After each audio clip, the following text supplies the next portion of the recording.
December 2025, the Black Sea, and a war that refuses to follow anyone's predictions. For nearly 3 years, Crimea has been more than occupied territory. It's been Russia's fortress, the staging ground for missile strikes, the logistics hub feeding an entire invasion, untouchable, or so it seemed. But something changed in recent months. Ukrainian drones started reaching deeper. Oil terminals erupted in flames, fuel depots burned for days, and then, in mid-December, social media exploded with claims of something bigger, something catastrophic. A viral video alleged that Ukraine had struck a massive underground Iskander missile storage facility in Crimea. Chain reactions, bunkers collapsing, a crater the size of a stadium. One-third of Russia's stockpile gone in a single night. The problem? None of it checks out. Major news outlets reported nothing. Satellite imagery showed no such explosion. Ukrainian officials stayed silent, and intelligence analysts found no evidence of the strike ever happening. So, what's real? What's propaganda? And what does Ukraine's actual deep strike campaign in Crimea tell us about where this war is heading?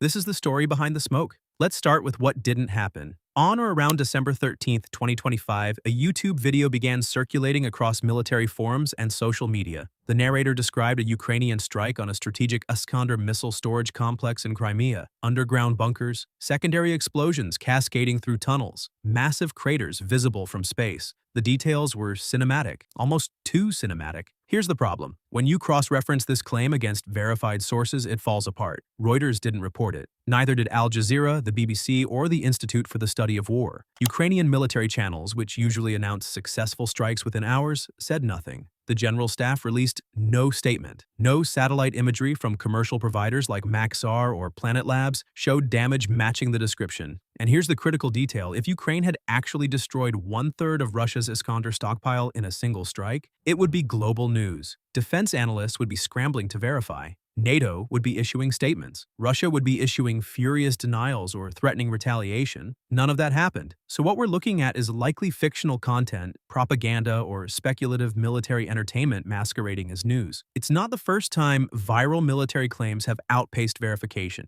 In modern conflict, the fog of war now includes the fog of social media. But here's where it gets interesting. While this specific strike didn't happen, Ukraine has been hitting Crimea hard. Just not in the way the viral video claimed. Let's talk about what is verified. October 6, 2025, Ukrainian drones struck the Feodosia oil terminal in Russian-occupied Crimea. This wasn't speculation. The Ukrainian General Staff confirmed it. Satellite images showed fires burning across the facility. It was a precision strike on critical logistics infrastructure. Then, on November 7, 2025, Ukraine's Special Operations Forces hit again. This time, the targets were oil depots and fuel trains deeper inside Crimea. The SSO posted updates on their Telegram channel, complete with imagery. These weren't accidental hits. They were calculated disruptions to Russia's fuel supply chain. And this matters because modern warfare runs on fuel. Tanks, jets, helicopters, generators powering command posts. All of it depends on a steady flow of diesel and aviation fuel. By targeting oil infrastructure in Crimea, Ukraine isn't just creating dramatic explosions for social media. They're strangling the logistical arteries feeding Russian operations across the southern front. But here's the strategic layer most people miss. Crimea isn't just a peninsula, it's a launch pad. Russian forces use it to stage missile attacks, coordinate naval operations, and supply troops along the entire southern axis of the invasion.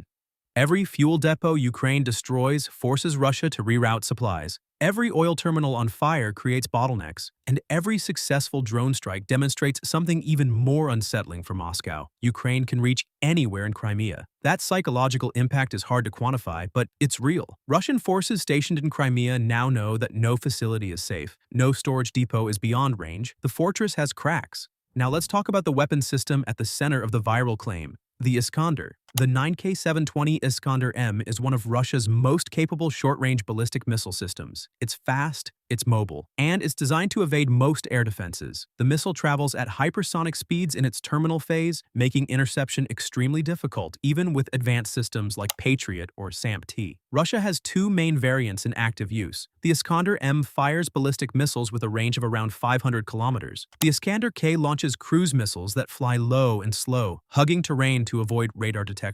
Both have been used extensively throughout 2025 to strike Ukrainian cities, infrastructure, and military positions. Ukrainian air defense reports document dozens of Iskander launches in 2025 alone. Some were intercepted, many weren't, and Crimea has been one of the key launch zones. From there, Russian forces can target nearly any location in southern and central Ukraine. So here's why the viral claim about destroying Iskander storage was so appealing. If true, it would represent a massive strategic victory. Iskander missiles are expensive, complex, and not easily replaced. Destroying a significant stockpile would degrade Russia's ability to conduct precision strikes for months, but that's also why such a strike would be impossible to hide. Intelligence agencies monitor Iskander deployments obsessively. Satellites track mobile launchers. OSINT. Analysts catalog every confirmed launch. A strike destroying dozens of missiles would leave forensic evidence everywhere. And yet, no such evidence exists. Which brings us back to the central question, if the big strike didn't happen, why does Russia's Iskander capability still matter? Because the actual missile war is far more grinding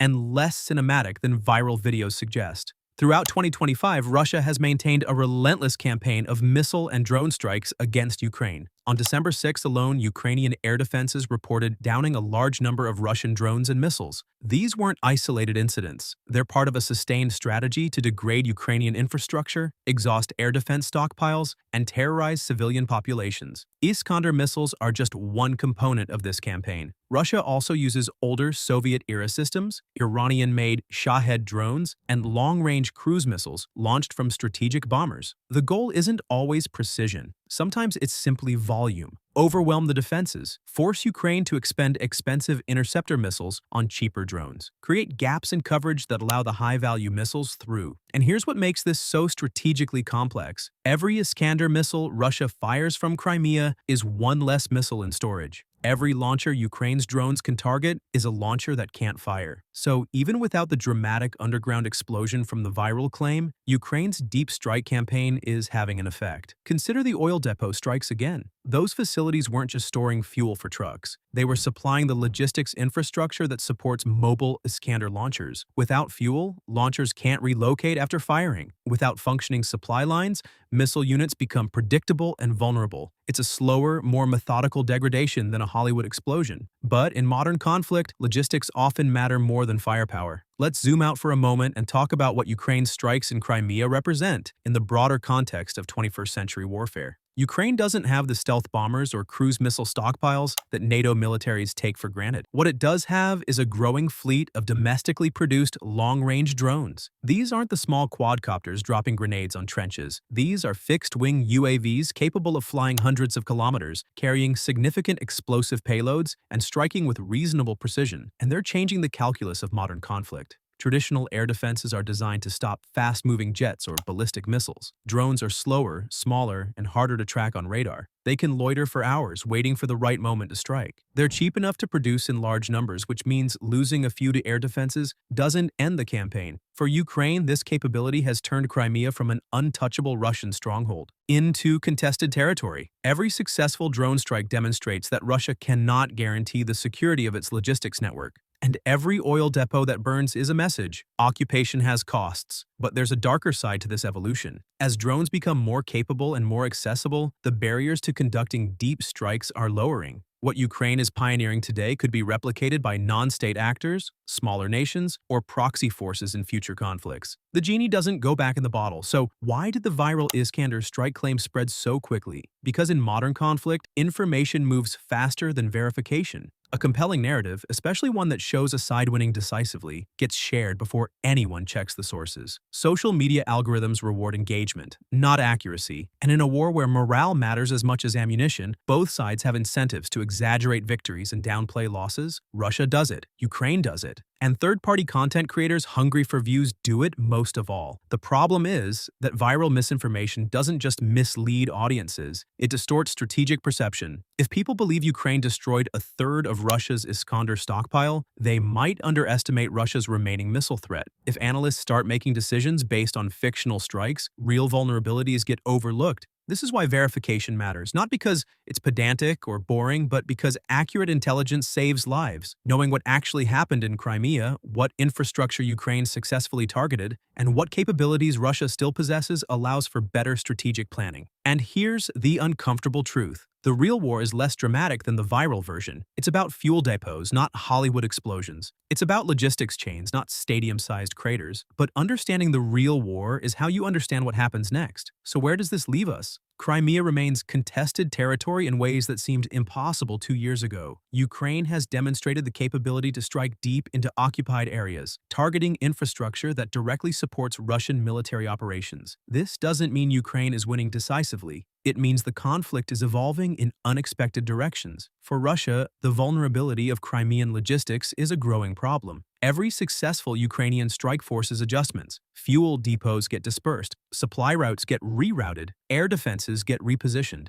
All of this adds friction to operations, and in a grinding war of attrition, friction matters. For Ukraine, the drone campaign represents both opportunity and limitation. Striking oil depots degrades Russian capabilities, but it doesn't stop missile launches entirely. Crimea remains a major threat axis. And until Ukraine can consistently target the missile launchers themselves, not just their support infrastructure, the Iskander threat persists. For global observers, this conflict is a preview. The tactics being pioneered in Ukraine, both the drone strikes and the information warfare surrounding them, will shape future conflicts. Other nations are watching closely. Some are taking notes. Others are already adapting these methods to their own strategic contexts. The war in Crimea isn't just about oil terminals and missile storage. It's about what's possible when traditional military advantages meet asymmetric innovation. December 2025, Crimea is still occupied. Russia still launches missiles from its territory, and Ukraine still finds ways to strike back. The viral claim about the underground Iskander bunker was fiction, but the verified strikes on oil infrastructure, the ongoing drone campaign, and the strategic pressure on Russian logistics are all real.